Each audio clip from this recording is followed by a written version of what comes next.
आपण suction fountain शोषण कारंज बघणार आहोत.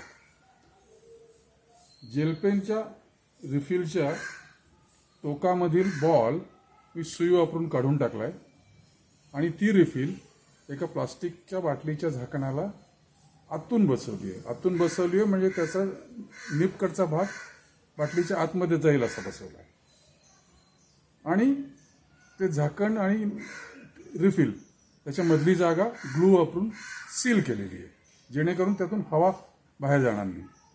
हे झाकण बाटलीला बसवलं.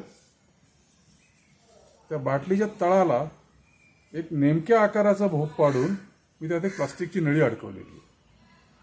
मी आता काय करणार आहे की रिफिल पाण्यामध्ये बुडवणार आहे. म्हणतोय पाणी पण ते उठून दिसावं म्हणून मुद्दाम रंगीत केलेलं आहे. ते रंगीत पाण्यात हे रिफिलचं टोक खालचं टोक बुडवणार आहे आणि वरच्या बाजूनी या नळीतून आतली हवा शोषून घेणार आहे. साहजिकच ते पाणी बाटलीमध्ये उडताना कारंजाच्या रूपात उडेल. बघा.